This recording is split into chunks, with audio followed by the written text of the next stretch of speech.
On a commis beaucoup d'erreurs ce soir, beaucoup d'approximations, alors des petites passes 50-50 qui tombent, qui ne vont pas dans notre camp, des soutiens un petit peu en retard, on a été pas mal sanctionnés, des passes sautées alors qu'on a juste à jouer des petits décalages, donc une somme de petites choses qui ont fait qu'on n'a pas pu vraiment les pousser dans leur dernier retranchement et qu'on a dû arrêter les actions par nos propres erreurs. Voilà, et même en étant revenu à 2 points, on a quand même commis encore ces erreurs incroyables de sortie de camp où on se met une pression tout seul, mais à l'image de la semaine dernière contre le Connacht, on aurait pu laisser filer le match sur la dernière action. Donc c'est surtout ça qui nous embête, c'est qu'on reproduit les mêmes erreurs. Donc ça c'est plutôt embêtant. Donc c'est voilà, la victoire de Castres pour moi elle est méritée ce soir. C'est déjà vraiment très très bien d'être revenu dans le match, de leur avoir enlevé le bonus offensif et d'avoir été chercher ce bonus défensif. Donc ça prouve qu'il y avait encore un peu de ressources, un peu de réserve. Si on avait été un petit peu moins désordonné, peut-être que l'issue du match aurait été un peu différente, mais on a malheureusement couru après le score tout le match et ça c'était difficile. Au classement, Castres s'envole un petit peu maintenant devant vous. Ouais, après il faut, comme j'ai dit aux gars, ce soir, Castres l'a emporté, ils ont su tenir le match, mieux le contrôler que nous. On a commis trop d'erreurs avec un handicap de points trop important au départ pour pouvoir ce soir faire mieux. Maintenant, il reste encore pas mal de matchs. Une demi-finale la semaine prochaine, un déplacement à Montpellier, et puis la réception de Bordeaux. Moi, ce groupe, il travaille bien, il vit bien. On va récupérer des joueurs, donc on va pouvoir faire du turnover aussi. Voilà, on peut encore faire une bonne fin de saison. Après, je ne connais pas notre classement. Je ne peux pas vous donner quel sera notre classement, mais en tout cas, il faut qu'on reste sur la dynamique qu'on a pu voir aujourd'hui. Aujourd'hui, c'est un coup d'arrêt, c'est un échec. Mais bon, il reste encore de beaux matchs devant nous. Et puis, il faut qu'on aille de l'avant. Et puis éviter de recommettre les mêmes erreurs surtout.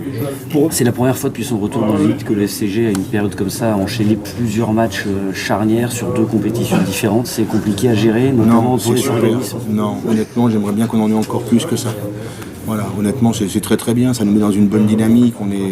Ce soir, ça nous échappe, mais on n'est pas. Voilà, on a l'impression de vivre un peu la même chose, mais c'est pas le même scénario, c'est pas la même saison. Il reste encore 5-6 rencontres, 5 journées. Donc on peut encore faire de belles choses.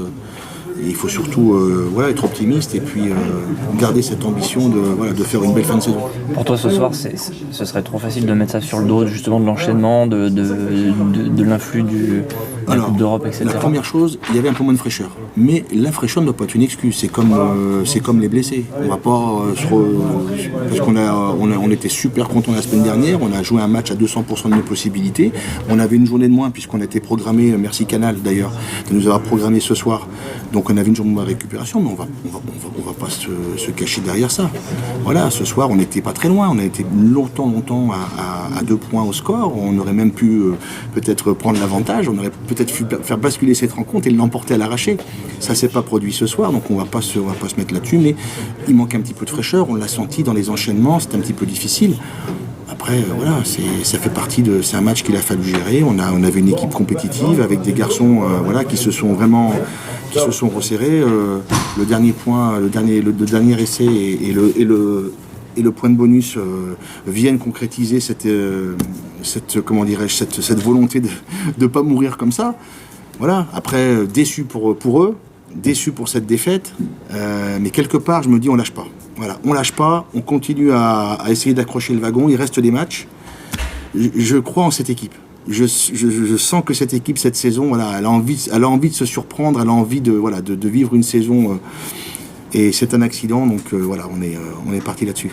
C'est quoi le programme de la semaine prochaine? Du repos, de la glace, de la cryothérapie, beaucoup de vidéos et très peu de terrain. Ça va être ça la recette. Qui ne courent pas, qui ne prennent pas de choc, qu'ils n'aient pas plus de traumatisme, parce que là ça fait quelques matchs où on enchaîne à haute intensité, et puis essayer de faire de la fraîcheur tout simplement. Nos systèmes sont connus, on va juste s'attacher à tout l'aspect stratégique, et puis bien récupérer, qu'on puisse s'entraîner tranquillement à partir de peut-être mardi, ou alors que jeudi au Stoop. Voilà, on va essayer d'être très très très light, et puis de se préparer pour l'exploit, mais ça c'est bien, on est une équipe de Coupe de France, nous.